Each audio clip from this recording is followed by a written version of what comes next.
Steve, you're on fire over there. Tell them smash the button, subscribe, do everything you gotta do. So, without further ado, Steve, we gotta get this. We gotta get the show on the road. So, hold on tight, guys.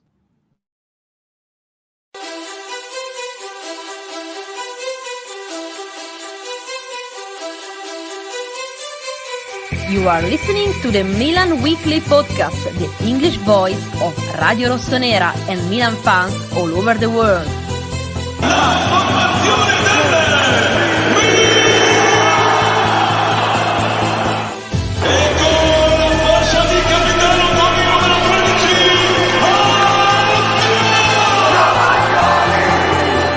Rafael Leao produces a moment of utter magic. Che sì, ed è gol! Teo Hernandez al volo! Teo Hernandez, ancora lui, una meraviglia! Ibrahimovic! Zlatan Ibrahimovic, fuori classe assoluto!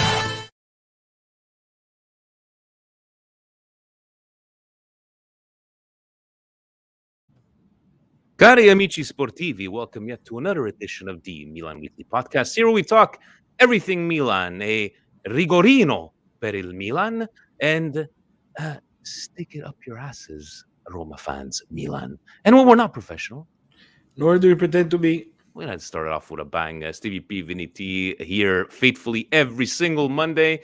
It's been a hell of a week for Milan fans. We got a hell of a week coming up, and Stevie P, in the happy belated Halloween. It's not even a birthday, but you enjoyed yourself with the kids. You got some chocolate. And Steve, in 7-8 days from now, we're reopening up the borders. Did you know? Very nice. We'll be able to drive in, drive back out, and because it seems that we might have needed some help tonight to take all the hate that we've been getting on the social media, because the truth hurts sometimes. So we needed to go back and get our good friend, Compare Ciccio Franco from Milan Club New York. And he's a recurring guest. People like him. Franco, welcome. Buonasera. Buonasera to you. How's everything over there at New York? It's good. I mean, there was a little sprinkle outside. I couldn't figure out if it was rain or if there was, Romanisti tears. So if there's any Romanisti watching, just there. Frank? There. Okay. Yeah, Frank, you hit the hammer right on the nail. Here in Montreal, it's raining tears of Romanisti. I have my rain jacket on because that's all I heard today. Ooh, ooh, ooh, ooh, but, ooh, ooh, ooh, ooh, but, ooh. Thank you for the sound effect, Steve. Do you have your La Trompeta sound effect ready, just in case you might need it during the podcast? But guys, I brought Franco in here. Always lovely to have him. Always great conversation, and I brought him in for basically the housekeeping stuff. It's all about you, Franco. So take a couple of minutes, talk to us about what's going on with Milan Club New York, events coming up with you guys. Just the floor is yours, my friend. Yeah, this is a very big week for Milan Club New York City. So for those who perhaps haven't followed very closely, the Fondazione Milan has released an initiative that they're doing with 6 cities on 6 continents. It's directly tied into the release of the away jersey. So this week, or actually last week, it was New York's turn to be featured in this initiative and in this contest. So if you go to fondazionemilan.org/contest, you have an opportunity to see all of the contestants. And one of the contestants is New York City in the From Milan to the World initiative. So the contestant that was chosen for our city is called Success Academy, which is actually a charter school. But in this charter school, a man by the name of Boris Bozic started a soccer program. And what this program serves is children from underprivileged and, struggling or tougher neighborhoods around the city. And what it provides them first and foremost with is an education that perhaps they wouldn't have been able to attain otherwise. And then what this gentleman, Boris, decided to do when he saw the goals and the vision of this school decided to incorporate soccer into it. So what he saw when he arrived at the school was, a very successful arts program, a very successful chess program, theater program. And so he's like, why not tie in soccer? So what he has done is he has built this program serving children from tough neighborhoods, giving them a great education, and then at the same time, giving them a chance to play soccer for their school and for this academy, which in New York City, if you know anything about New York City schools, it's not like here in the suburbs where I live, like every single school has their school team and all that kind of stuff. So when he started this program, it started with about 100 kids. Now it's up to about 7,000 kids, many of which are playing soccer for this program. But the city is a big place. So the goal in trying to get Success Academy to win the Fondazione Milan contest is to expand this program even further and give children, more children in the city this incredible opportunity. The great story about Boris himself is that he is a man who grew up or was born in Serbia. And, he sees the value in education. He was a man who fled Serbia and in the hardest of times in the former Yugoslavia. So he's now giving back to kids who need that opportunity as well. That's awesome, really. And you're saying on the Fondazione Milan website to take a look. This is a great story, and hopefully the best for Boris and the Milan Club New York being represented. That's awesome to hear. And about Milan Club New York, you guys got together, I'm sure, yesterday, getting together on Sunday for the derby. How about the midweek games? You guys get together, plug away. You guys always at the football factory. Take the time. Yeah, actually, Champions League has been a great success for us, and just in terms of gathering and stuff. A lot of people work in the city. People who perhaps can't make the weekend games because they're tied up with family things actually can, sneak out of work a little early and catch the game on the midweek in the city. And because it's, Champions League, it's a little higher profile than a Europa League game. And we've actually had really, really good crowds for the Champions League games as well. So yeah, we gathered yesterday. Those who perhaps weren't tied up with Halloween and family stuff, expecting a smaller crowd for the Porto game only because of the start time. It's not that later start time where people are able to leave work. 1:45 is a little tougher. So we'll see what kind of crowd we get for that. Obviously, the centerpiece is Sunday. We gather at the football factory. That's our home. That's been our home for 9 years. And this coming Sunday, we were watching the derby at a different bar. So we woke up one morning with an email from James Murray, who is Ivan Gazidis' chief of staff, and said, we want to talk to you about an event in New York City. So we hopped on a call with them and Peter Morgan, who's Milan's marketing and CRM director. This was about less than a month ago at this point.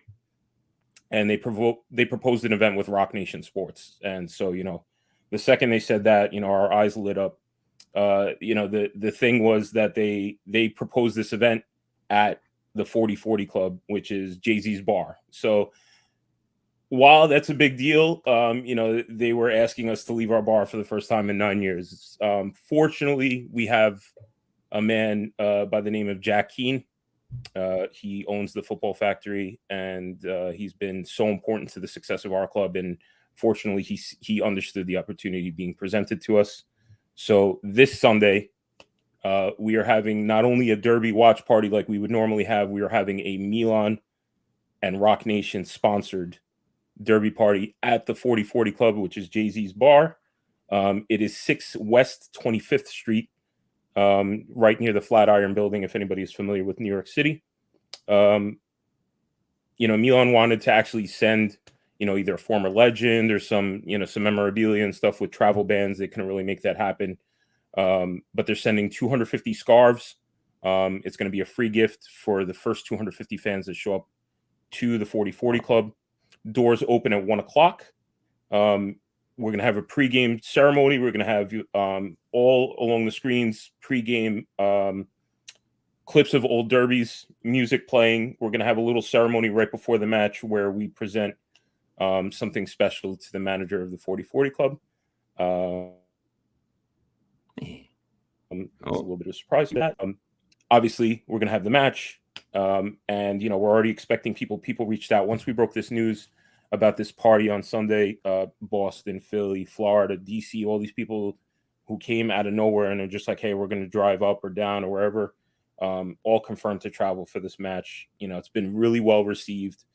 And we're grateful. You know, we're grateful. I don't have to tell you guys that. You know, I don't have to tell you guys that. This is an opportunity for us. And I'm not talking about my club.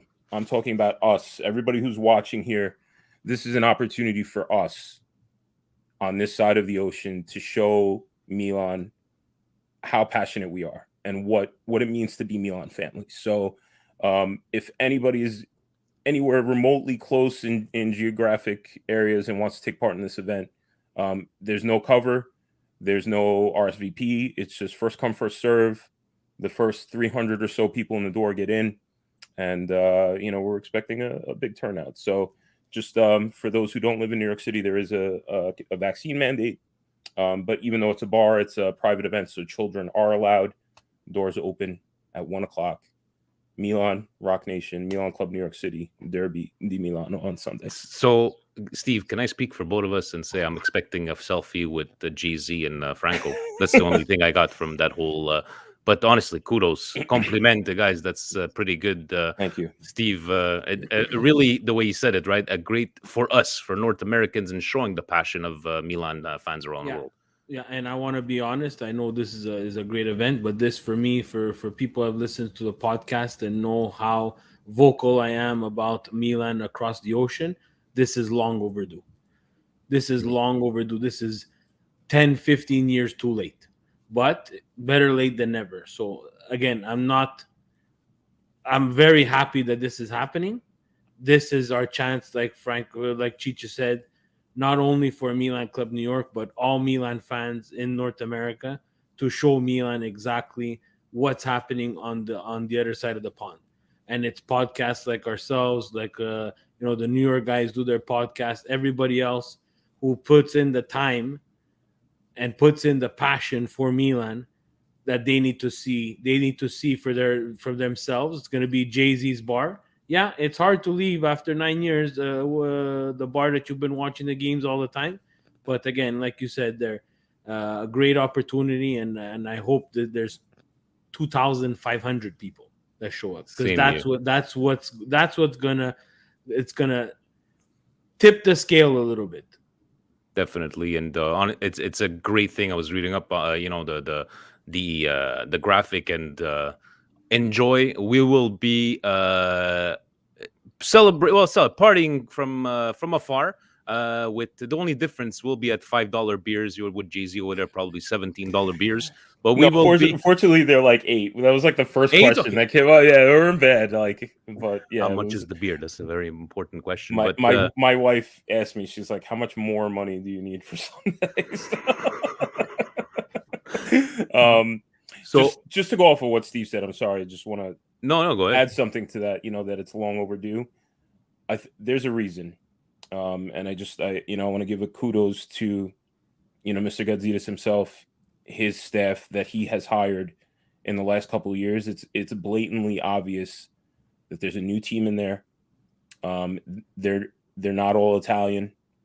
Some of them are, and some of them aren't. And he's found a nice mix of what works. He's found a nice mix of people who understand the international scene. And so we've started to get things that are not just, this is the way it's always been, and old school, you know, Milan front office stuff. And I think we're starting to finally see, like you said, the product of that, you know, both on the field and off. I love it. Honestly, it's like Steve was saying, you know, 10, 15 years too late, but better late than never. And I think even Presidente could attest to what you just said from the communications he's had with people out there, the names that you've mentioned. So it's a good thing. And even looking, I don't know if you guys saw on Twitter, there was sponsorship compared to like 2-3 years ago to now. Yeah. Gazidis probably being one of the key factors behind there. that's branding, guys, right? And that's what we've seen about branding. Steve, remember the third jersey when it came out? At the beginning, it was like, and then all of a sudden, you were mentioning stuff like, something to wear outside, and the branding. And now things are sold out. It's really about this branding, and these are just little things that help the whole branding of AC Milan, especially after the 10 years that we've gone through. Yeah, and it's not only the branding; it's the ideology behind the whole. Pushing your product outside of its boundaries and getting out of your comfort zone and going to the ultimate consumer. And I bundle up Canada and US together, but North Americans in general are the ultimate consumers. So for Serie A to miss the boat for so long on the ultimate consumer, that's a problem. You guys, I agree. Very happy. I agree. You could say that the Middle East, and with all due respect to our friends in the Middle East, I know you guys have watchers from the Middle East, and how much money there is in China. There are passionate fans here, devoted fans here, and it's nice to see that they see value in that on top of the value, just the sheer economic value of a place like the Far East or the Middle East. So. All right. I don't know if you guys hearing a background static, or is it just me? You guys don't hear anything? All right, so it's just me. Steve, anything other than us being at Chicharo's on Sunday, 2:45, because we are backing up the hour as of Saturday. Anything you want to add to housekeeping stuff, or let's get straight into it? No, let's get straight into it. This is going to be fun. All right. So thank you to Sunny for this beautiful new kind of graphics. The only thing, Steve, he made a little mistake. I hope Presidente doesn't catch him. He put 5 yellow cards for Milan, but it was actually 7. But let's start with you, Steve. The starting lineup. What were your thoughts, and what were you thinking about this game against Roma? Were you scared? Well, scared is a big word there. But playing Mourinho at home, how did you feel? Is that me or you?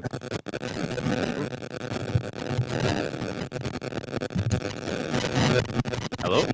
Somebody says bad audio. Yeah, hearing the static too. Okay, hold on. Technical, hold on. Steve, if I... No, it's not coming. Steve, it's coming. Okay, so let me see if I put back unmute mic. So, Franco, you got to double check. I don't know. Steve, you're good? You can hear me? Yeah, now I hear. All right, sorry about that, guys. All right, but Steve, you start. Franco's going to figure it out. But looking at the starting lineup, take me through what you were thinking before game time, and were you afraid of the Mourinho unbeaten home streak? No, this was just, I think it was a tough match for Milan.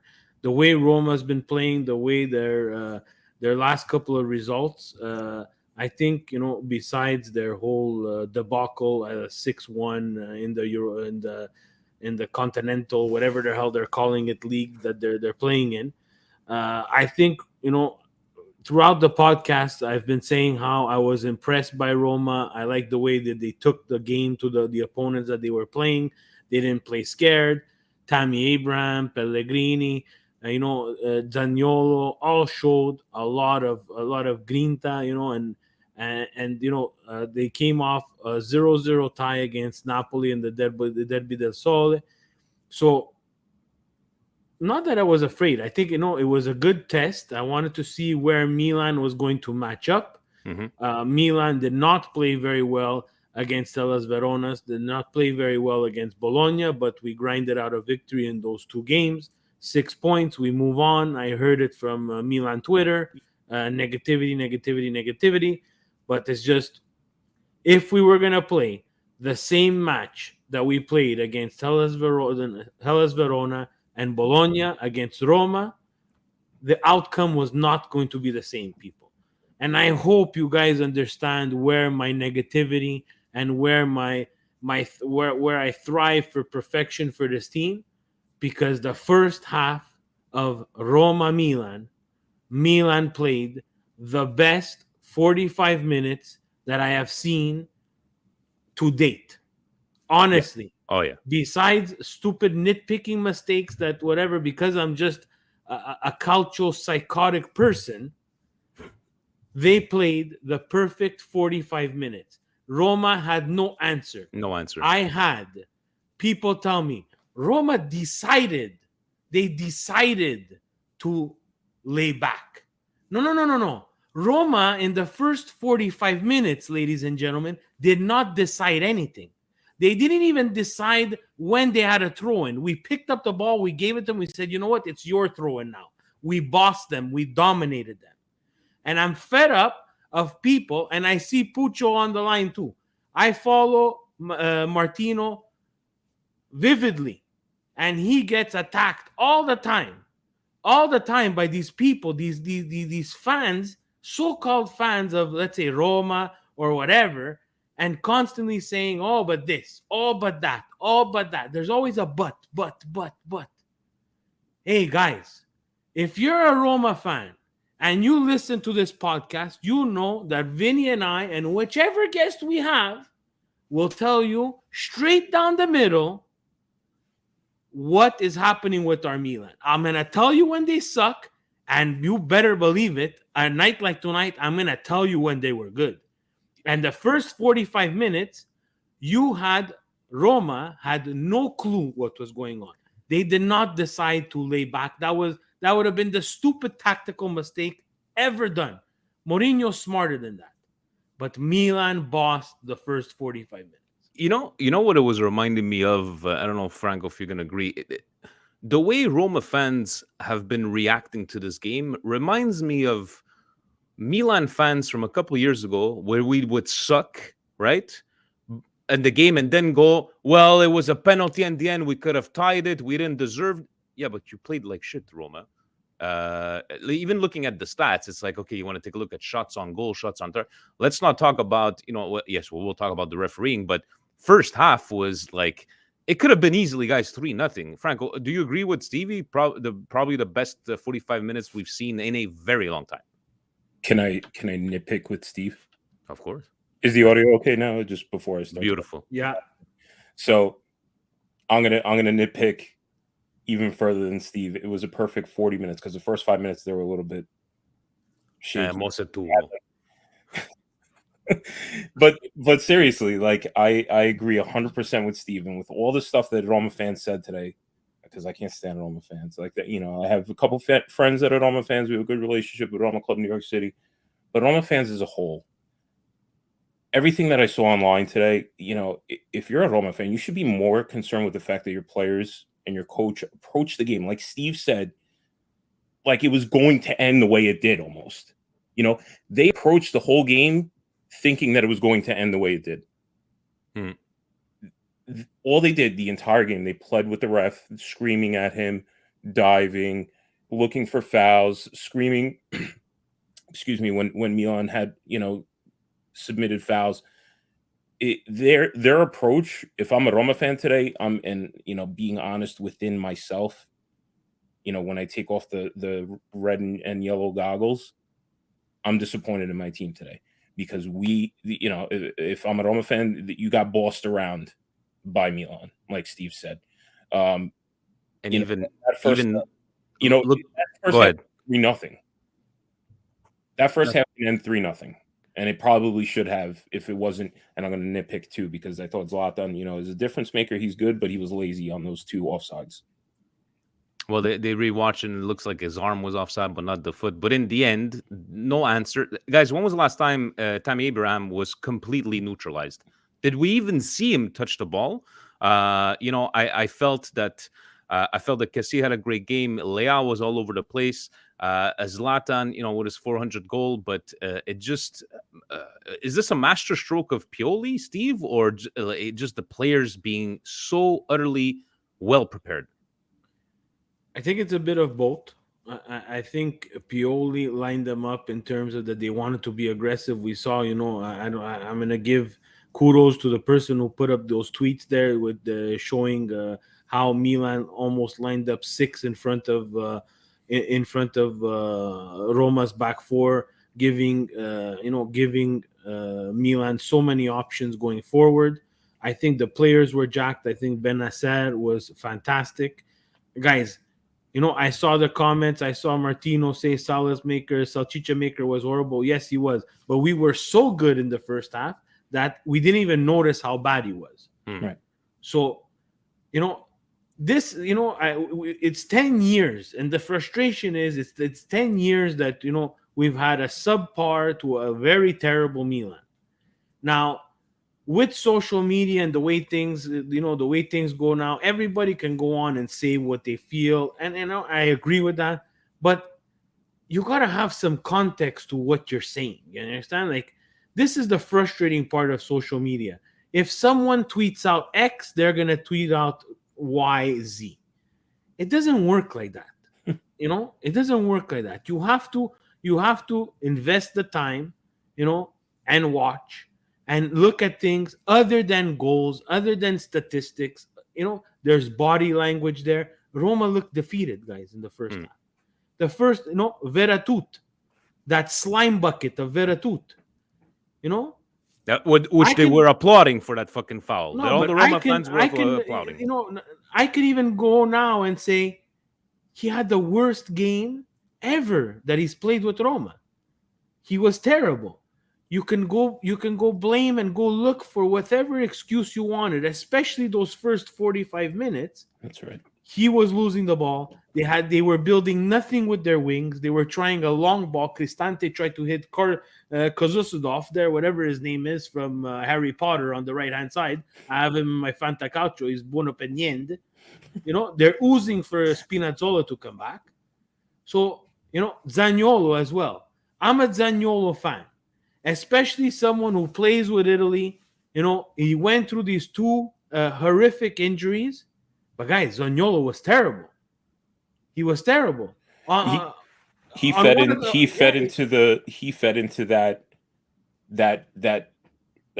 attitude that his team went out with. That nervous, just like, I'm gonna feed into this nervousness and complain, not confident level, and he fell victim to that too. Sorry. Yeah. No. And it's talking points because that's all I heard. I know I heard in some conversations that I'm in, the Interisti fans, they say, oh, Milan play an English style type of football. They just boot the ball up. I don't know. Did you watch the first 45 minutes of this game? I don't think so. I'll send you even, that guy who created that tweet that shows the passing play between Calabria and Salchicha Maker and the cross inside. I don't know too many English teams that play like that.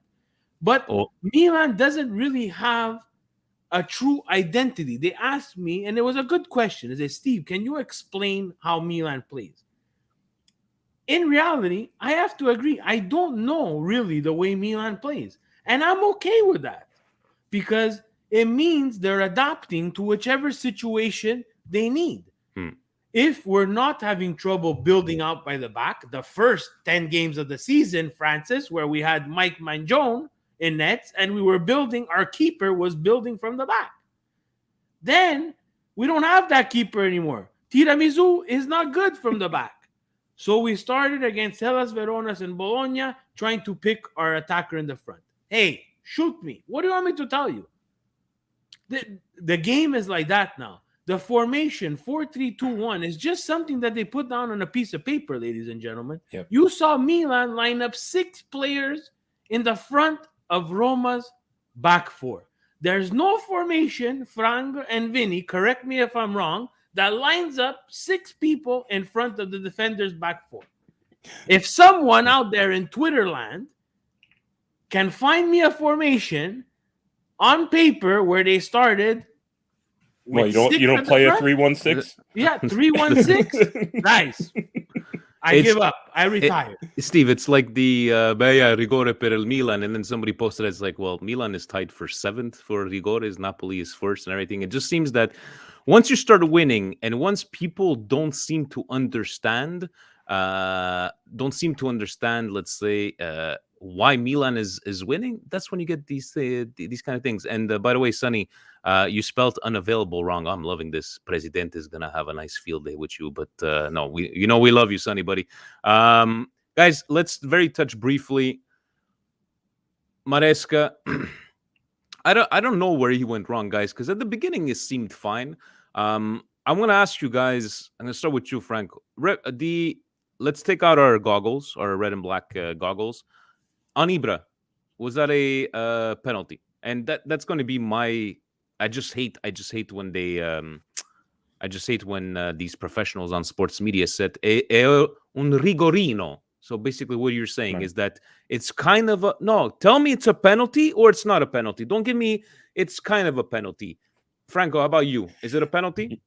You're gonna hate my answer. Yes and no. No, a rigorino for you then. So yeah, it is. It is like, if you want to talk about rule book, okay, his leg hits his leg first, and it's not near the ball, and you can call it a rigore. Is it a soft call? In my book, I think it's a soft call. You could have gotten away with not calling that. The issue on the play is that you have to go with the call on the field first, and then if the video completely overturns it, then you can call it back. So, that's the explanation as far as I understand it. Yeah, saying they clipped the I back know. foot. I know one thing. I know one thing. I would not want to be. I don't will not want to be a referee. Period. I would never want to be an Italian referee. Now it's a couple of weeks that I'm. Last week we had the whole Dumfries against Alexandro debacle. It starts before the penalty though, and I think the psyche of this. Okay, Maresca has his own problems. We've seen him, throw out Zlatan for absolutely no reason. We have the famous Twitter of Donnarumma calling him "Sei sempre tu." There's also another one for Conte. So obviously there's a problem. It starts at number one. If the FIGC and the association that controls these refs don't understand that maybe this ref needs, to take a break and recalculate things, and just look at the games, have some accountability to where he made a mistake, not be arrogant, not be someone who wants to be the showstopper of the game. That's where the problem lies. You let this continue week in and week out, and now again you're faced with another situation. It starts before the penalty shot. There's racist.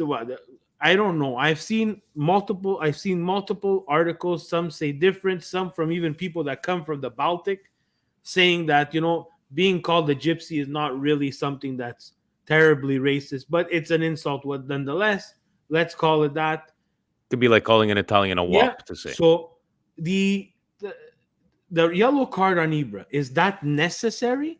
Can't he just go over to Ibra and say, please stop it, or I'm going to have to give you a card, and manage the game like a human? Because it's not like he's doing this to provoke them.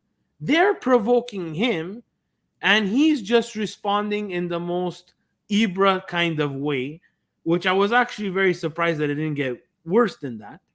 And you saw that Ibra at halftime was mustering something to him. I couldn't understand exactly what he was saying, but basically trying to tell him, hey, you heard what they said. You heard what they said. And there's no response from Maresca, but he basically continued, okay, you heard what they said. So why does this player get a yellow card? That's number one. Number two, he makes a call. He makes a call, which is a penalty shot. There's no evidence. There's no evidence to me. It's soft, yes, but he makes that call. Am I talking as a Milan fan that, hey, it's for me? No, because I can't stand soft penalties. But they don't know what to call anymore, guys. Let's face it. Let's call it what it is, guys. In every game, they don't know what to call anymore because they have the pressure of two people that are watching them, that are almost judging them. They're not helping them. This is what I've seen with the VAR in the past couple of weeks. It looks like they're judging the ref instead of helping them. Or you could almost argue like it's a fail-safe. Like, oh, even if I mess this up, they're watching, they're going to get it right for me. Could be, and it could be that. And then, Steve, you're bringing up good points. If Maresca's had this history of situations, why is Maresca being appointed to ref Milan versus Roma with his history? The beginning of the week, there's you just said I'm going to throw this to Franco. You just said, Steve, we don't know what they're calling before. They don't know what they're calling, and let's go with the Kajar's foul at the end. Foul, not foul. We've seen it been called, in the past on some games. This one doesn't. From the angle I was watching, doesn't look like he hit him. But to you, Kajar, Franco, is it a penalty? Do you agree with Steve that it's sometimes like, well, even if I have VAR or anything, it's still my decision in the end? Yes, no. In the end, we still deserve to win. But what did you think about that episode with Simon? I definitely held my breath, but looking at the replay, I don't think that's a foul. And I don't know if people are gonna call me a homer, saying that I'm looking at things. It's not a homer, Cheech. It's not a homer. Last week we had the same type of foul on Dumfries and Alexandro, and I started here with Vinny and said it's not a foul. If you're gonna start calling those fouls, guys, it's better we pack up. I don't want to do the podcast anymore. Vinny's not going to want to do the podcast anymore because we're not watching soccer anymore, guys. Right. We're watching figure skating. We might as well throw on some music, get some judges on the right-hand side, and give everybody a score till 10 at the end. Where they're coming from is that there was called before. Why didn't they call it now? But I agree with you. It's like you're up in the air. I'm not intentionally trying to fucking take your leg off. And it's just... In the end, it produced tears of Roma because now they lost because of that, right? They didn't lose because they sucked their shit the whole game, even when we went a man up. And the only, let's go with the tops and the flops. Let's go with the flops first. We'll go over the tops after for Milan posts. CVP, your flop of the match. I don't think there's many choices here. Mine was going to be easily Salchicha Maker because I'm convinced, guys, we need a right winger. But I don't want to stone everybody every week with the same thing. So I'm going to go with Theo Hernandez. I thought he was terrible. I thought also in the 45 minutes he was bad. He was losing the ball cheaply. He was flopping on the floor. He's got to stop that because he will not be considered anywhere in the realm of the best left back in the world if he gets this reputation. It's stupid, cheap fouls that he gives up. They're usually because he's out of position. And he put Milan in a situation where we were comfortably, and I'm going to say it again, Roma fans, understand me here. Milan was in a comfortable 1-0 advantage. You created absolutely nothing, and Theo Hernandez decided he was going to give you an early Christmas gift, take a dumbass second yellow card for absolutely no reason. People are going to cry. They're going to say there was a foul on Krunic before. Guys, someone of Theo Hernandez's stature, he wants to be in the talking for the best left back in the world. Guys, I'm telling you, he has a lot of work to do. He looks like he did it because he was expecting the guy to call the foul. Like it's just the same movement of raising your hand. But I don't have anything to add because it's exactly who my pick was. Because not only did you bring us down, that we still perform well. We have a derby next week, and now you just put Pioli in a situation where and I know it comes up to the Patreon questions, but Franco, do you agree with our assessment? I'm with you. I literally have nothing to add. You're an idiot. The first yellow card is just as stupid. The second one is inexplicable. You have a derby next week. Like I don't know what to say about you. I'm with Steve. Like you're trying to make yourself out to be this great Terzino or whatever, and people go on Milan Twitter and call him Emilio Terzino, whatever. He's got a long way to go. I'm with Steve on this one. Oh. And guys, I was trying to debate for top of the match, and I was going to go with Tiramisu because for me, he was there for us and he played well. But the way I was really looking at the highlights, I got to go with Simon the Viking. Kajar, what a fantastic game. He was just all over the place, vocal. His partnership with Tomori, they're saying like Abraham did not touch the ball whatsoever. So I got to give it, people want to talk about Zlatan. Yes, for the goal and his performance, but I got to go with Simon. Oh, and by the way, Twitter world, YouTube world, I'm looking at you. It's not because we didn't shit on Ibra last week. Steve and I said we were expecting more of Ibra, and he was the poorest, and all you guys went on a fucking uproar. Oh, you're not talking about Ibra, and look at Ibra. Yes, we can have an opinion, people. We love Ibra, but when we expecting a lot from him. The best comment of the year goes to the gentleman or the person who wrote in our YouTube comments, guys, I expect you guys to be unbiased. How much more unbiased can we be when we're telling you the truth about someone who came back to Milan, who will go down as someone who will forever be, yes, a moving bandiera, but a bandiera of Milan for Yeah. what he's done coming back for us, and telling him that he really sucked against Hellas Verona's and Bologna, wherever he played last week, and he was not good enough. So for me this week, my top, I'm gonna give it, guys, to Leao. Oh. And I'm going to give it to Leao for a couple of reasons. One, Vinny took mine, which was Kajar. I think Susad. he was fantastic. But I'm going to give him props because, man, did he help out Theo Hernandez on the back end. And I'm really surprised at what he's been doing going forward. And you see, 2 steps. I think I forgot who tweeted out basically saying he was an arm length away and a half an inch away of having the goal of the season 2 times. The bicycle kick against Atletico Madrid, and now again the sombrero on the sleeping Roma goaler. If Ibra was not going to be offside by his arm, which again is another pet peeve of mine. How could you be offside with a piece of your body that can't score a goal? But hey, that's just me. You're no referee, Steve. No referee, but Leao on the back check, again, giving a hand to Theo Hernandez, who I found was out of position quite a bit. I still can't understand, guys, why people and the people of the opposing teams don't attack us on our right-hand side and choose to continuously attack us on our left-hand side. It's because when Theo is mentally prepared for the game and Leao is mentally prepared for the game and Kessie plays like he played against Roma, it's really hard to attack us down that left-hand side, even though they do make some mistakes.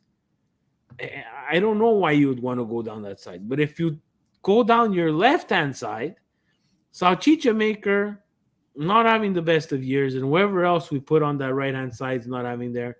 Calabria could only do so much. Benacer is Tonali, whoever is on that right-hand side of the double pivot, has a lot to cover.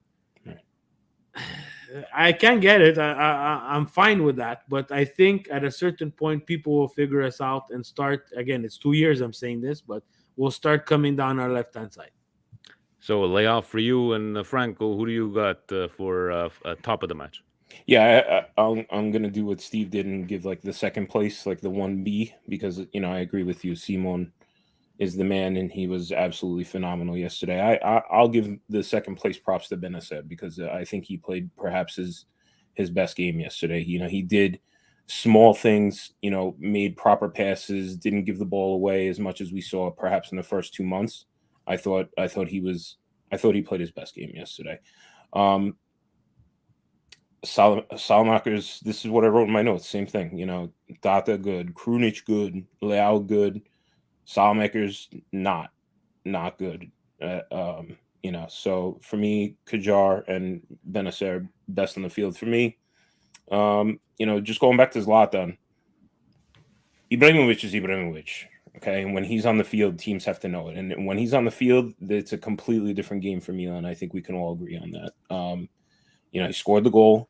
He had the opportunity to score the second goal. I think his age, maybe plays into the whole, him being offsides. Besides, like the arm offsides, he ends up being offsides a little too much for my taste. I think at times he just gets a little too lazy, and he robs his own team and the work that they do of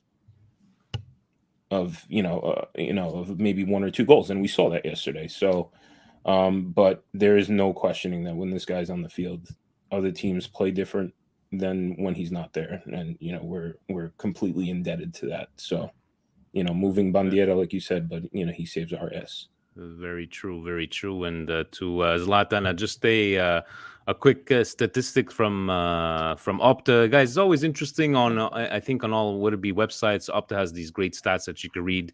I'm just gonna go with the first one. Zlatan Ibrahimovic has scored his 400 goal in all the national leagues in which he has played. The first came on October 30th, 1999, when 15% of the players with at least one appearance in this Serie A were not even born yet. So congratulations to Ibra. And was saying that Mourinho lost his first Serie A home game after 43 straight games. I was not aware of that. And the longest unbeaten home series for a coach since 1994-1995. So little stats there. Guys, let's go for the rest of Serie A. Steve, do you is it ready? Is it ready? Let me go get the graphics. Speak amongst yourselves. Bella Polite. Here we go. And no, President, I still haven't figured out how to use Google Slides. So let's talk Serie A, guys, because it was quite. Thank you for the segue into our Serie A, STP. And Sonny knows what's the first game he's got to show us over there, right? So it was the first game. But Steve, is it a? You've mentioned this in past podcasts where teams would come to Milan, right? And we're not afraid of San Siro. We're not afraid of Milan anymore. Do you think this is the effect that's starting to happen to Juventus? I'll let you talk about the game because I did watch about 75% of it. Did you watch? Did you catch? And what are your feelings on Allegri's Juventus? I'm gonna repeat it again. They're in trouble, guys. This is not the Juventus that Juventini are used to seeing. This is again Juventini. There's some that are realistic and understand what's going on. There's some that are just fishing for for the next excuse in line. And being someone who has lived through very good times at Milan and very bad times, I can understand. You're fishing for whatever excuse you want to find. They traditionally have trouble against Verona. That's no doubt. But this Juventus looks lost, guys. They don't look like they're on the same page with what Allegri wants to do. I've seen Allegri out. That would be a humongous mistake. Yeah. There is tons and tons of players that play on Juventus right now who, even someone like Patrick Evra coming out and saying, this is going to be year 3 of Rabiot, and he's not getting better. So and he's quite Juventus, expensive. again, has traditionally been able to move on. Right now, they're in this problem phase where they have players like Ramsey, Rabiot, Arthur making a ton of money and people not wanting to take on those contracts. And they're stuck with what we saw over the weekend, which was terrible. I'm not a Juventus fan. I don't think they should have even gotten points against Inter. They got saved by a phantom penalty shot. But Verona looked good. Verona actually looked like they were not scared. They have Giovanni Simeone. After we made fun of him, for the Milan Verona game, has scored 6 goals in 2 games. Is it a tendency, Steve? We talk shit about somebody. You started off the season with Tonali. Look at him now. We trashed a little bit on Zlatan. Look at him now. We talk bad about Simeone and he scores against. I think we're onto something. But we're going to start. I'm going to start talking about all our players before the Champions League game there, just to come on a couple of minutes before, and maybe we're going to qualify for Champions League. But back to Juventus. Juventini out there. It was a great ride. The 9-year ride was fantastic. Milan and Inter were sleeping.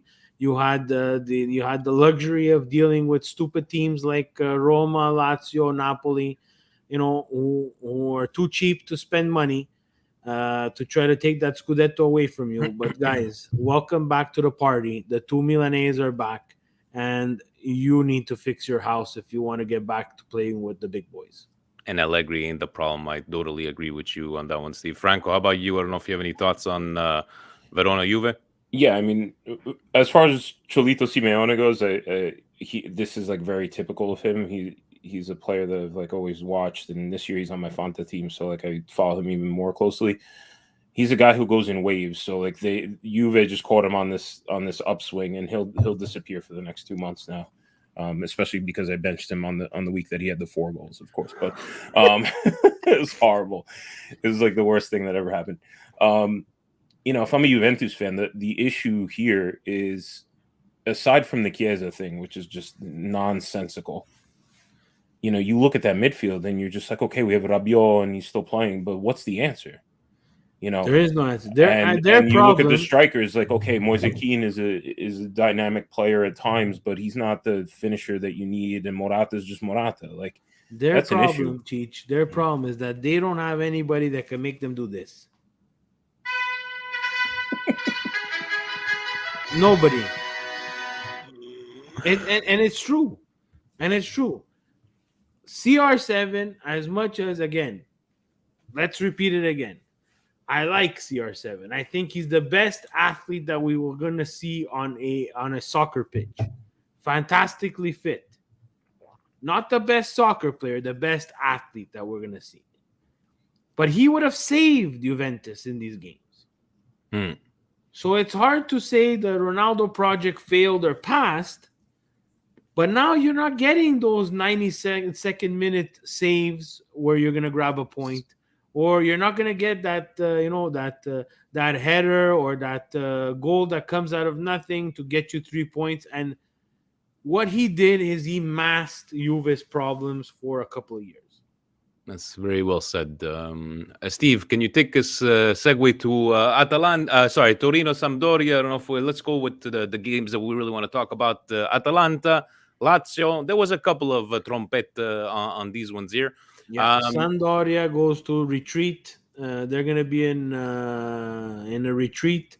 They're not going and see their families for a while because another 3-0 drubbing to Torino. I think Torino was pretty good. Podbeg was good, who was paying attention to. He did have another stupid yellow card that makes him miss the next match. But Belotti coming in and scoring, I think it was his 100th or 200th goal. I forget. He hit a milestone for goals. He also screwed up my bet on the under.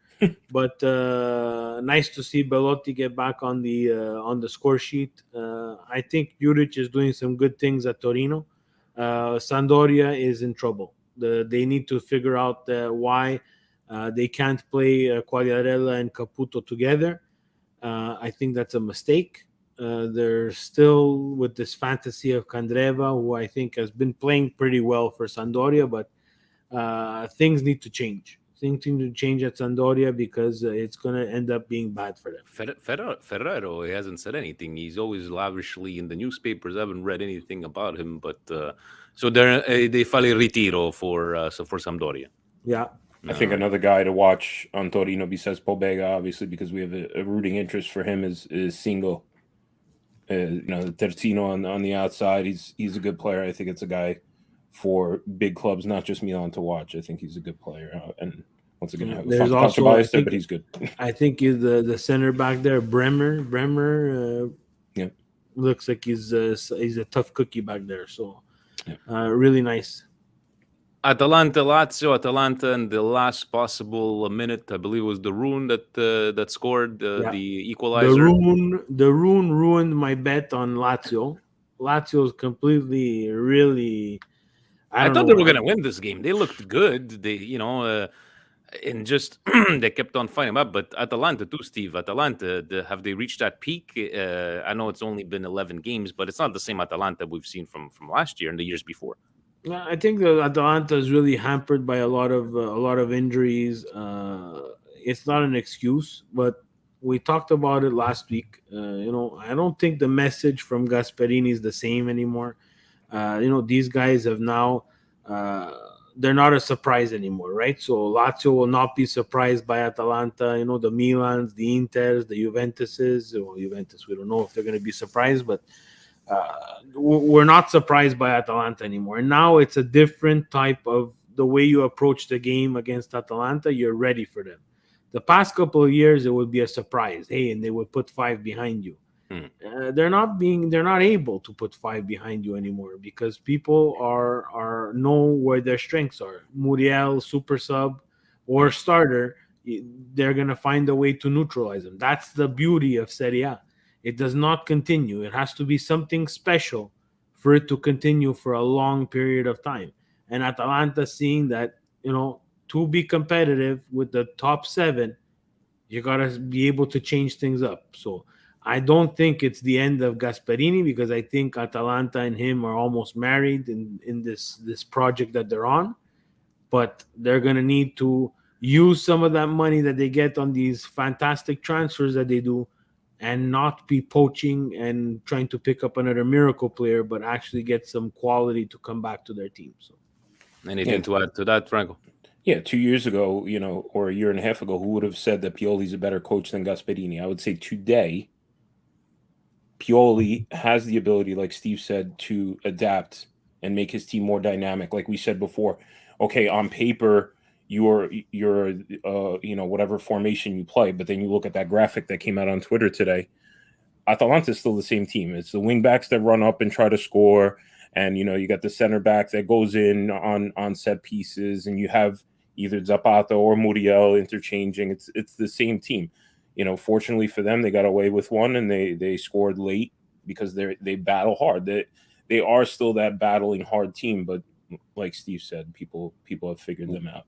We'll see what they do tomorrow, right? And that was the knock on Pioli for years, that he was not able to have some sort of plan B or plan C. And I'm gonna be honest, I didn't think he had that in him either. I didn't, and thank you to these people who post these graphics. It's very hard to see in a live game, but when someone takes the time to put up a graphic like that, and you say, "Wow, that's a cool adjustment," or he saw something in Roma that he could exploit, and he took advantage of it. And Roma was not able to adjust to it for a long period of time. Yeah. Let me do this one. Oh, Steve, you're the one. Yours is louder. Go ahead, please. Let's take it to Inter versus Udinese. Here, no surprise.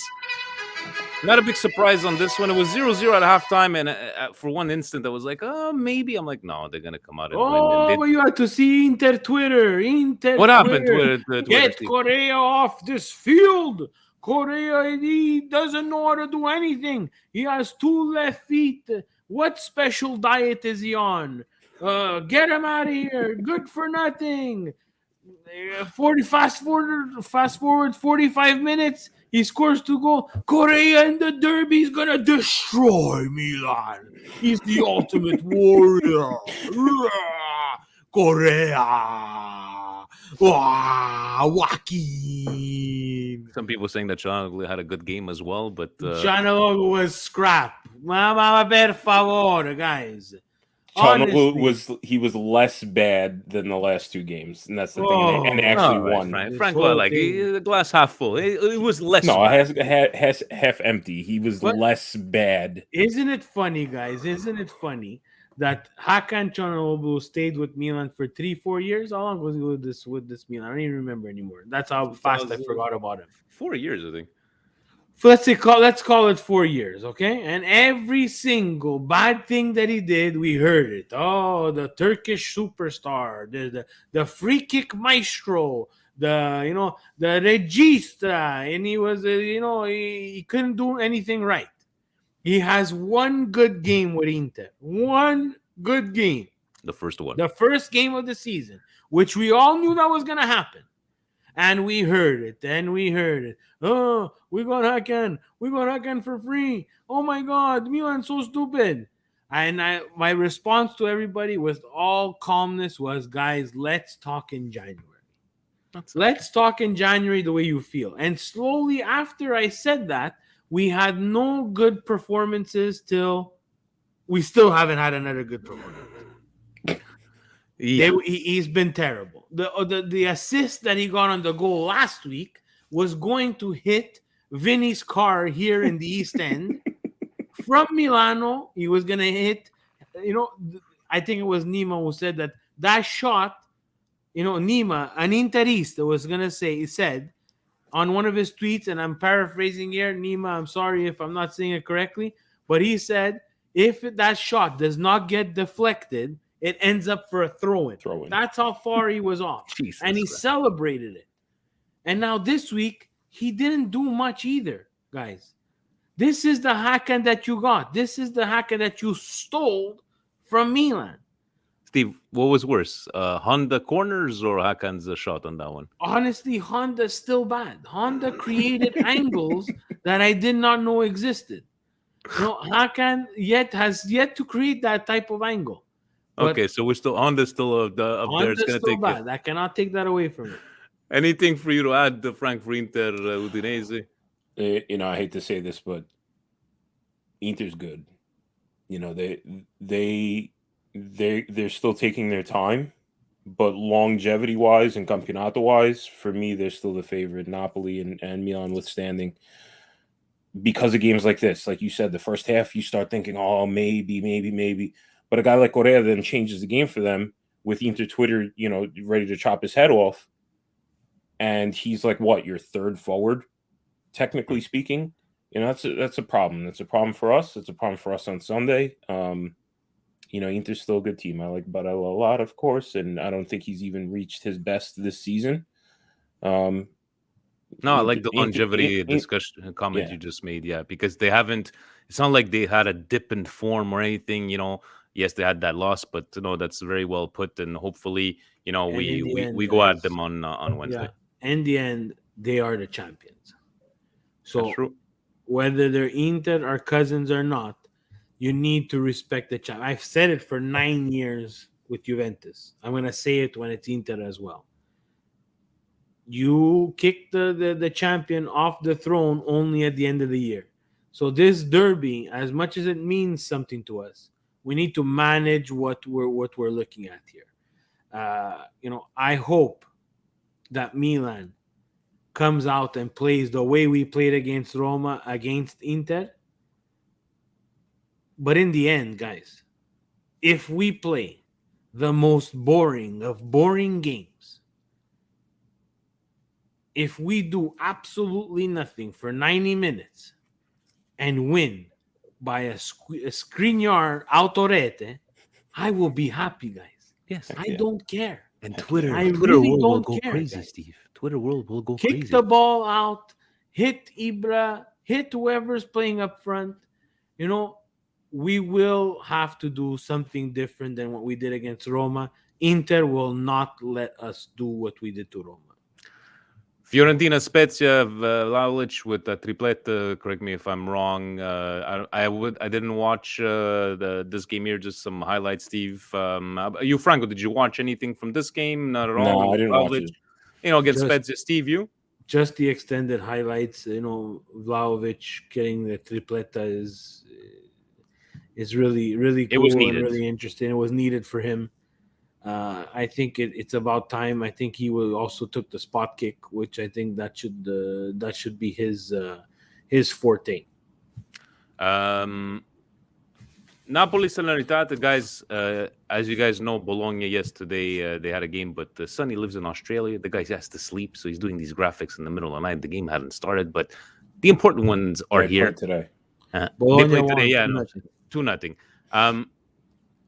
Franco, before you came on, we're talking about Napoli Salernitana, and I mentioned, to me, they feel like it's that Juventus from years ago, where even though when they played like shit, they managed to get it done. How about you, Napoli? Yeah, Frank, give us your thoughts about this game here. And, Napoli, are they for real?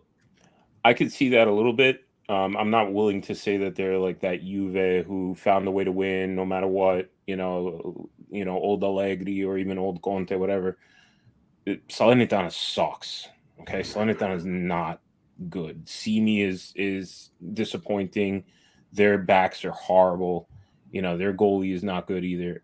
They missed one player, Osimhen, who buries goals like crazy for them, and they look like they didn't know what to do. I didn't think Napoli was good at all. Should you still beat Salernitana without your main striker? Yes. Should you beat Salernitana more than 1-0? Yes. Does it matter in the end? Is anybody going to care in 3 weeks when they're still in first place? No. But it's way early. What was this, week 11? Week 11. I need to see a little more from Napoli before I say, okay, they do what it takes to win no matter what. See what we'll do against the big team. Steve, how about you? You feeling the same thing as Franco? I'm not convinced of Naples yet. I think Osimhen is something that people are going to be afraid of for a long, long time if he stays at Napoli and they build around him. I was curious and I could not find why Lorenzo Insigne did not play, as he screwed up my Fantacalcio again. That's something interesting. I agree with Chicha. They look lost against the Salernitana team that I've said in the past. Our bottom half teams that are in relegation are much, much weaker than any other league. That including Cagliari, who we'll talk about next, who should not be in last place but are. Yeah. So you could imagine. Again, I didn't find Napoli too dominant in this game. And again, Milan and Inter have not been dominant in some games. Again, I agree, no one's gonna care. The interesting part was that I saw them very nervy. You saw Koulibaly take a red. You saw in a game where it should have been, even if it was 1-0, it should have been. We talk about the importance of having some of those games where even though they're 1-0 or 2-0, you manage that pressure and you're okay with not having Lorenzo Insigne on, who needs a bit of rest. Oshiman on, I think he's hurt again, not being there.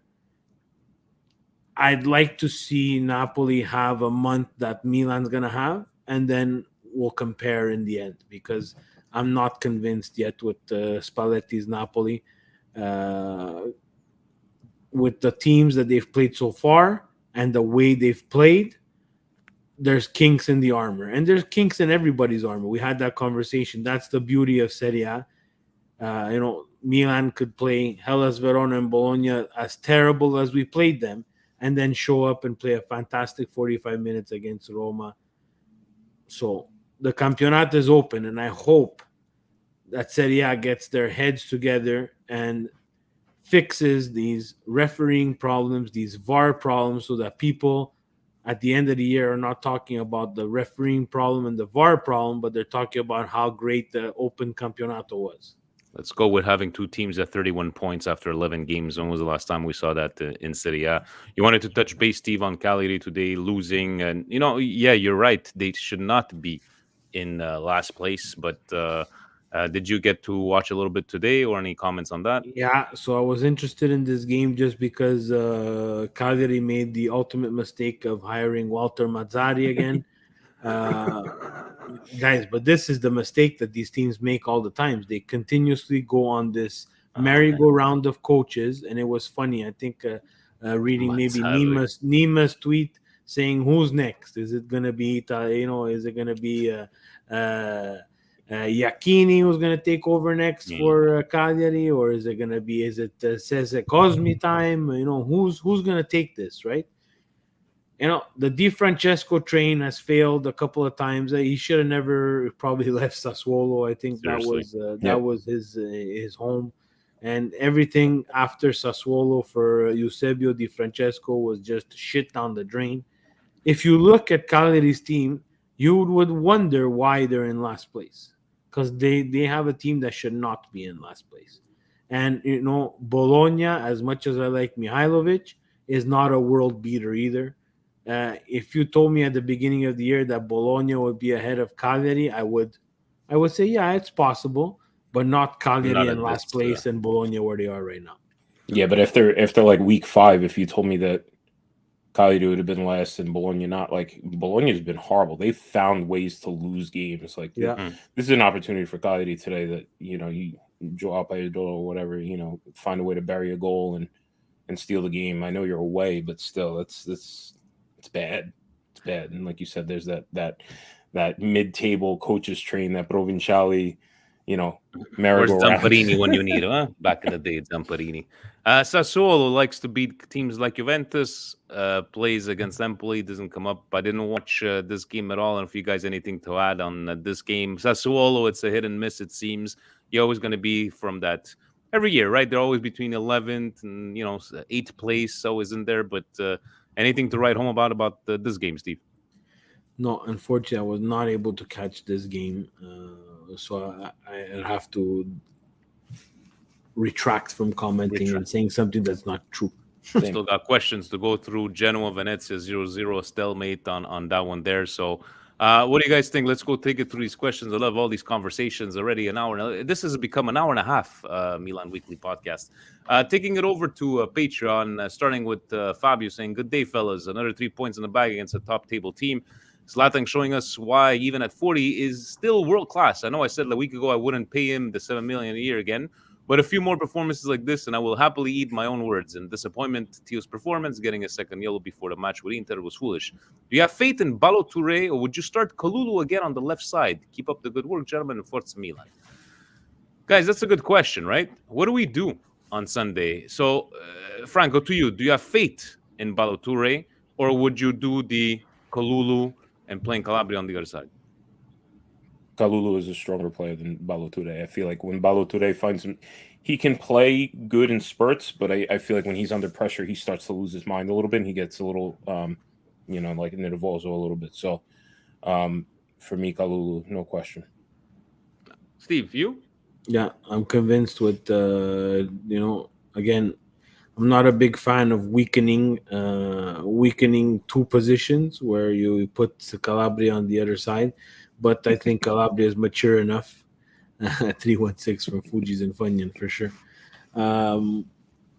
Again, I have more confidence in Kalulu than I do of Balo Torre. I think sometimes I just question just what he's doing, or if he even knows what he's doing. But he had a great game. He had a good game against Bologna.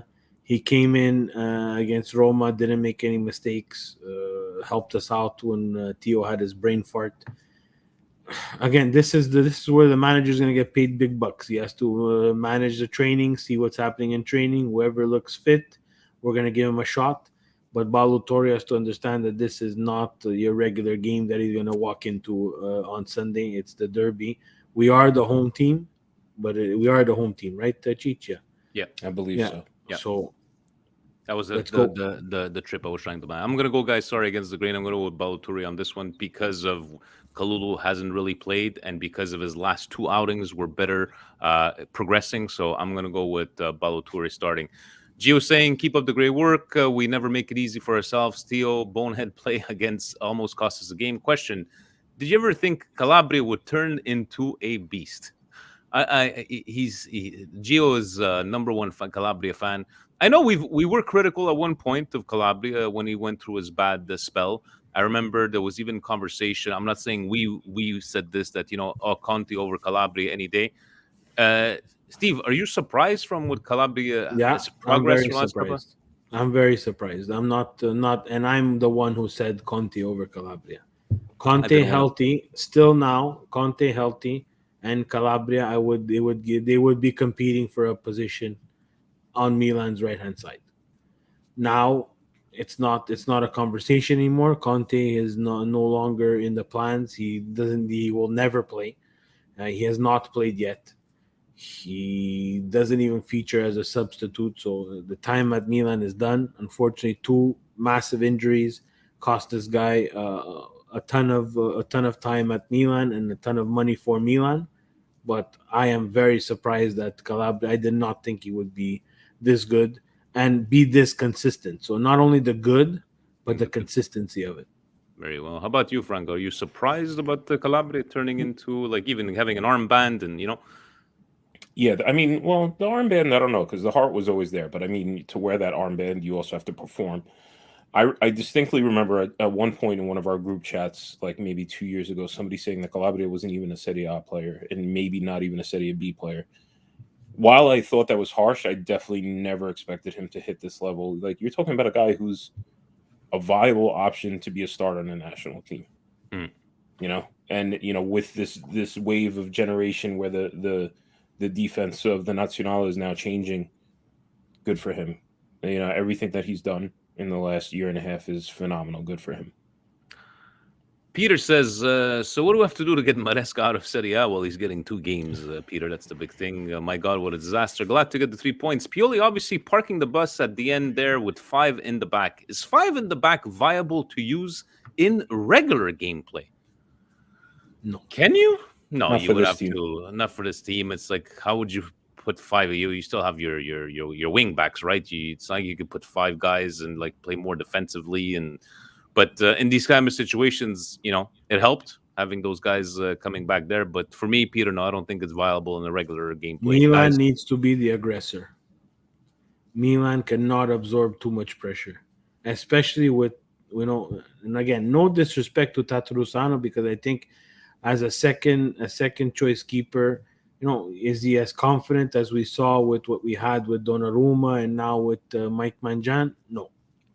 But is he doing what we're asking him to do? Yeah, he's keeping the ball out of the net. And he's not making any terrible mistakes so far. That's all we could ask from someone who hasn't played so much. Exactly. Yeah, Igor, for real. But in theory, this team cannot absorb that much pressure. And that's the thing that worries me for Sunday. Because Inter will bring the pressure. They will not stay back like little Chihuahua puppies like Roma did.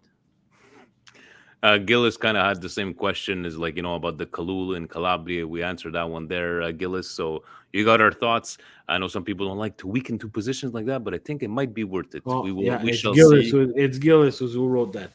Gillis wrote. My question is, Kalulu was not as good on the left when he subbed on for a few games. Should Milan put Calabria on the left and Kalulu?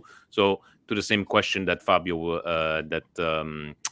who asked us that? The issue there is then you run into the issue that Steve was talking about earlier with with Salamakers. If you're Simone Inzaghi and you see Kalulu and Salamakers on the same side, you're looking at your chops. So that's something to think about too this week, Pioli. That's very well put there. Kim saying, ciao, gents. Do you think we should give Mirante a chance anytime soon? I know Tatarusano did good against Roma, but I do not trust him, and I find that he's very slow at reacting to shots. I brought this up at the bar on Sunday, and it's like, okay, so we signed him. Do you give Steve Mirante, or is it like, look, so far so good, we're getting the points, don't, fix something that ain't broken? What would you do? Right now, you have to stick with Tatarusano. I think even Mirante, is he healthy? So didn't we buy him injured already? He said it was 2 weeks, not 2 weeks away from being fit or something like that. Yeah, so he's probably going to be another month away. That he'll probably come back at the same time as Mike, and we'll probably won't need him. But look, Mirante has a lot of experience in Serie A. Tatarusano, I agree. He does look shaky. I don't feel comfortable with him in nets. I'll be very honest with you guys. I don't dislike the guy. I don't wish any bad on him because it affects my team. But I don't feel confident with him in nets. Just the way his mannerisms are when he comes out to try to get the ball, how he reacts once he makes a save. And how he saved that last shot there. It was more like, not yet to Tatarusano. I'm like, I can't believe he made that great save when he dove to his right. But yeah, I think you got to stick with Tiramisu. Frank, how about you? Do you stick with him or do you Mirante? You use the hockey term, ride the hot hand. Go with the guy who knows his teammates. Mirante's been here for 2 weeks. He doesn't know these guys. Yeah. He's there if, God forbid something happens to Tatarusano, you don't have to put Jungdahl in, So you have a guy who at least played at a top level in Serie A. But right now you stick with the guy who knows his teammates and has, weathered the storm. Can he weather the storm until January? I don't know. How much bad luck does Plizzari have? A lot. Yeah. That guy was supposed to be like the next, Donnarumma, whatever. But he's January too, right? He was our under third string goalie. But Timmy, he was out. He's been out for a couple of months. Yeah, but even when he was healthy, he didn't have a good time in Serie B. He lost his starting spot. A couple seasons ago. I don't remember if it was last season or 2 years ago. He lost the starting spot in Serie B. Like by the time it was like November, he was the backup. So, there's psychological things there too, and I think there's maybe not being able to hit the next level, or maybe too much pressure. Everybody calling him that next best thing got to him. So I'm not sold on him either. There's a reason why he did not become the starting goalie. So David Fanta, sorry, that's his real name. This is crazy. He just said, ciao guys, we'll have to catch you guys on the replay this week, but wanted to say that I'm loving this team. Shout out to New York Club NYC for the Derby event with Milan. Hoping to see lots of Milanisti in New York on Sunday. We'll have a great group from Philly. Be sure to say hello. Of course, David's going to be there. No, but he wrote this before knowing that he didn't know you were on. But Steve, he already planned. They're making a trip out of it for Of sure. course, they're there. But the Fanta family and the Jay-Z family, they mingle together. Oh, This okay, is not in our crowd here, Vinny. This okay. is Where are 40 we going with people. our $5 beers? Is that what No, you're exactly. saying? This is not in our level here. Chichi knows the Fanta family there. They come in the 40-40 club by the back. What That what was is that he was wear- Milan's first question. They were like, "Are the Fantas going to be there?" I said, "Yeah, it's a Steve, short ride. They'll what be is there." what is David and the first lady wearing at this event? Are they wearing Oh, jerseys? No, no. But maybe underneath some fancy, for sure, a blazer. Paper Someone's wearing. planes. He's gonna wear a polo. He's gonna wear a polo. Dave's gonna wear a polo, but tied all the way up until here. He has to, one size smaller than usual, so he shows just in How- case he ends up on a magazine cover. How about a turtleneck, Steve? I think he's capable of wearing a Yeah, turtleneck, David. that's a very good fashion With advice a for David. blazer, like Yeah. the Pioli burgundy turtleneck with the sports jacket. I With think a it could have scarf, with a obviously one a of those foulard. satire scarf, foulards. Foulard. Rahul saying, "Hola, Vinny and Steve. I'm going to keep asking this until the end of December. Which two signing Milan need in January to ensure that we win the Scudetto? A substitute to Diaz and a decent striker will do it, according to me. Pellegrini is not going to start more than 2 games this season." I love Raul. Raul is just going to keep on asking, but the two signings. I can't say the players, but Steve is going to keep on. It's like we're repeating ourselves. Somebody on that wing. And a striker, right? You do need a striker Right to have that wing, rotation. striker. There's 3 signings. There's 3 pieces to the puzzle that I think you need to address. We saw it with Diaz getting COVID. We need someone, that is not Krunic to play in that trequartista role. We need someone on the right-hand side who's a starter, and then Salchicha Maker comes in to clean up the rest of the game.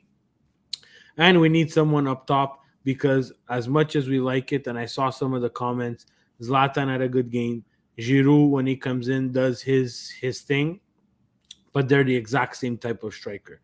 We need someone not only for this year, but moving on. So I don't know if the January transfer striker is going to be that person who goes on past January, but they're going to have to start thinking about it in the summer. But for now, short term, that risk that we took with Mandzukic could have paid off. It didn't pay off, but we did the same thing with Giroud, and it's paying off because I think he brings another aspect to not the fancy and fantasista of Ibra, but he brings in the true postman, the true hit me. He wants to be hit to the ball. He's in it. He's fighting, and he's fighting for the other team, the other players. So. I'm gonna throw this to you, Franco. I'm gonna put you on the spot. Out of these 2 players, you could only pick one. I know exactly what you're going to ask me. You want Berardi or Belotti? I wasn't expecting Berardi. I thought you were going to say Vlahovic. No, give Berardi or Belotti. No, because if you're talking about what we were just talking about, well, Yeah. No, but you could only sign one of these. Are we talking about January or are we talking about January? You could only sign one. Do you go get Berardi or do you go get Belotti? Berardi because you need it on that side for this season? So if we're talking about January, then you have to go Berardi. And you're going with Ibra's going to be playing the next 20 games and Giroud's not going to get hurt. Got to put that out there, guys, because if one of them gets hurt, who's our backup? Pellegrini? But that would be Berardi as well. They're gonna put Rebic up there. They're not gonna touch Leao on the left. Then after that, it's just you're really bad out of luck. But in terms of business, Berardi in January, and I think in the summer, with Belotti not signing a new contract at Torino, it's the ultimate karma for Cairo and Torino if Belotti would come to Milan. Stay, please, healthy, and give us what Belotti can do, because we know that behind that bull, behind that gallina that he does over here, there's a bull, and that's the bull that Milan's been needing for quite a bit of time. But he has to stay healthy. If he doesn't stay healthy, again, it's not something that we can tell, but Belotti and Berardi would be really interesting signings. I know they don't fit the Elliott mold, but Berardi, want to fix the right wing. I said it from the beginning. I would have spent some money on him. I think we would have been, I can't say we would have been in a better spot, but I think we would have been a bit more comfortable on the right-hand side with Berardi. doing what he does, and then salchicha maker cleaning up, like baseball terms. We have the starting pitcher and we have the reliever. He comes in after. And to Vincenzo Mancini, kind of the same question, but I'm going to read it out. The Spaz Domenica was fun. January is coming. On a Scudetto, and we clearly need reinforcements to get to the peak. I personally believe we need a tried and true right winger because this post contract salchicha maker rompendo le palle. Two-part question: what position do you believe we need the reinforcements the most, and who would the realistic reinforcement be? Guys, I love it that this Patreon community. But if you want to maybe read the questions below, maybe before you post them to double check. But it's perfect because we answered your question to Vincenzo and Vinny from Winnipeg. He's from Winnipeg, the land of Chris Jericho, Kenny Omega. He knows about the wrestling, guys. Let's finish this up with our indigestions and brioches of the week. Stevie P, do you have one you want me to start? Do you have something in mind for your indigestion? No, my indigestion of the week is the Serie A needs to figure out how they can get this bad press away from every single Sunday that we've been doing it for the past month now. It's been constantly not talking about the performances on the field, but talking about what has been happening, single instances on the field, dubious instances, not clear with VAR, not clear with the ref.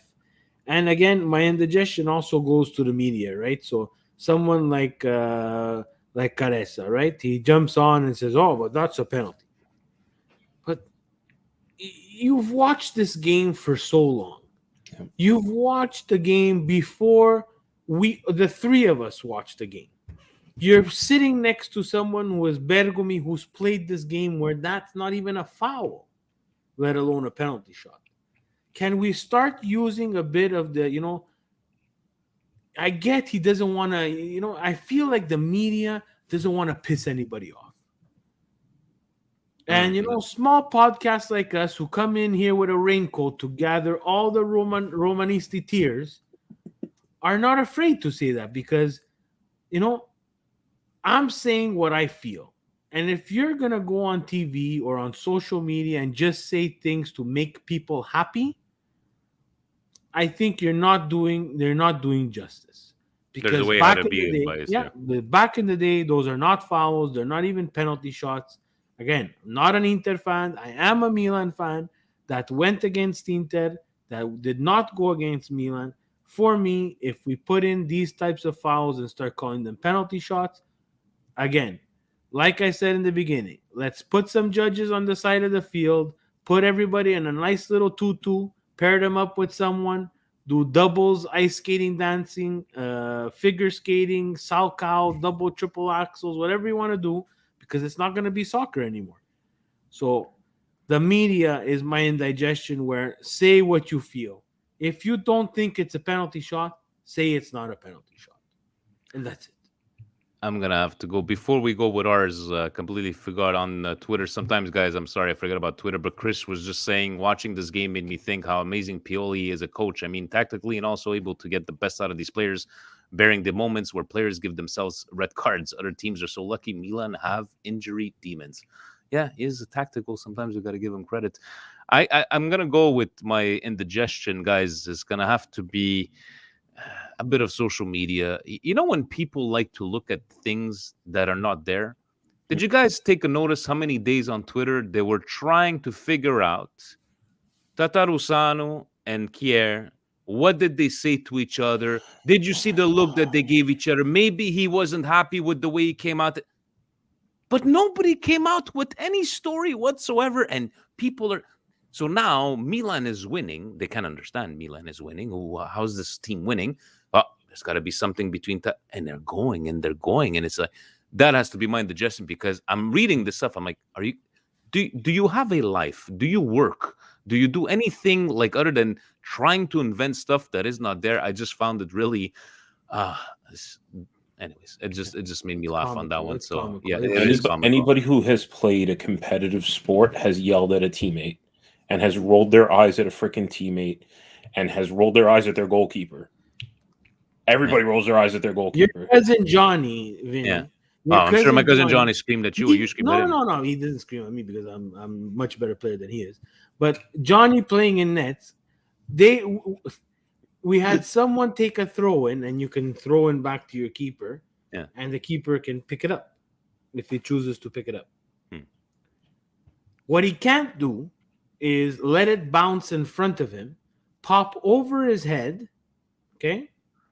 Now, if it goes in and he doesn't touch it, it's no goal. Right? Yeah. Someone's got to touch it. But then try to catch it and touch it and get scored on by his own defenders throwing.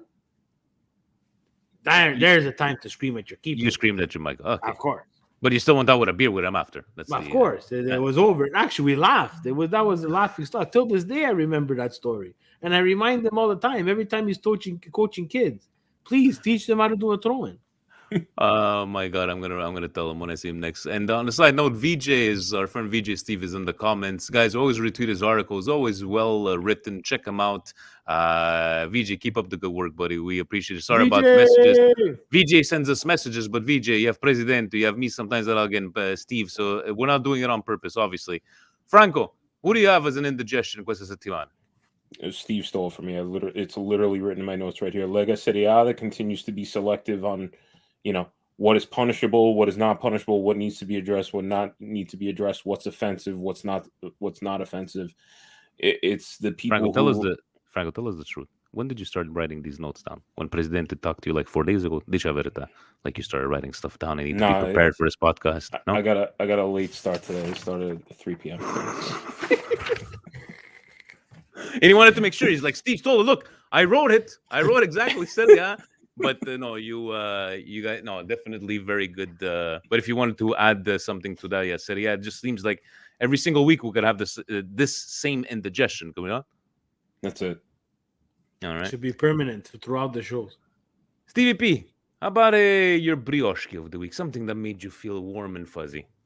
Other than no Wanda and Icardi news, because the General Hospital, it's on the replay right now. Brioche is, guys, does it feel good when everybody's trying to find an excuse of why you're winning? I've missed this for so long. It's beautiful. People are pulling out, Vinny, you talked about social media. People are trying to convince themselves of penalties looking at still images. The game does not happen in still images. The game is a flow. People, attacking the way we play or the way we don't play. Then it was, you guys, there's no one on the team. There's no superstar on the team. Well, we don't care that there's no superstar. They're building a culture. They're building a family. They're building something more than just a superstar. And that's my feel-good moment, because as soon as the final whistle blew, the 2-1, the 1-2 against Roma, guys, everything went shit crazy. They were trying to find every single reason why Milan. The agenda is to push Milan to win the Scudetto. Yes. The agenda is to make sure that Milan continues top 4. But it's funny how Napoli's in the first, right? Yeah. Last year, did we not go through the same thing when we were 21 games in and we were still in first place and they were, no, it's impossible. What happened to the refs back then? They didn't help us. And again, my response is, again, do I think that Milan is a Scudetto contender? Right now, I do not. I think we're still missing some pieces. I'm not going to get on the bus. Cheech is laughing. He's not going to get on the bus. You guys are definitely For me, the Scudetto is settled either mathematically when no one can catch you, or when I see you with the trophy in your hand and it's finished. That's for me, guys, and it's not being someone who doesn't want to take a chance. I've always been like this. Fucking Fuji's. We need to find out who this guy is. He's from Montreal for sure. He made that video with you, Fuji's Steve. and Fun Guns. He made that video of you, like with his ad-libbing that that you love Leao. We're gonna get to the bottom of this, Fuji's. Frank, how about you? Your brioche, your feel-good moment. This entire team, from Ibra to Tatarusano, because this team, unlike other seasons, is still undefeated in Serie A, and that's all that matters. Find a way to win. They played awesome right up until the red card. I thought they were phenomenal. that's something good going into Sunday. Obviously, you got to get through Porto first, but I don't know if this team feels the way I feel. I'm not even thinking about the Porto game. I'm thinking about Sunday. I don't know. Maybe it's just me and everything that's going on. For me, the Brioschi is this entire team. I love it. And Andrew's asking if you guys go take a look. I think it's 2 podcasts ago. He commented with a YouTube link, and he actually made like what does it see? Maybe 4 minutes of ad-libbing, changing life, and it's just about a love letter to Leao from Steve. It's pretty, but to go on. So yeah, that's to Andrew. For me, guys, it has to go with Ibra, especially on the performance. Getting the way you got your 400th goal in your career, and it's been a while that I haven't seen this egotistical Ibrahimovic, this fuck yeah, this is what I just did. And I think the last couple of games where we were a bit critical of his performance, it's like we didn't seem like the body language. I found that this game here, the body language was there. He was a bit of that narcissistic himself, especially of that goal. So for me, Ibra, just the way he scored that goal there, perfect placement. Congratulations on your 400 goal. That's mine for my Brioche. Guys, we have Porto on Wednesday. We have Sunday, the Derby. A big week. Stevie P, do we even try to do predictions? No, I don't make predictions, guys. Me neither. Like you guys know my mush. Franco, predictions. That's it. We came from over there. Guys, absolutely thank you so very much for sticking around. Longest podcast ever, 1 hour and 37 minutes. Guys, thank you so very much for joining. From Franco, from Stevie P, and myself, ovunque. So beautiful. A beautiful winter. Forza Milan. Guys, ovunque e sempre. Forza Milan. Ciao.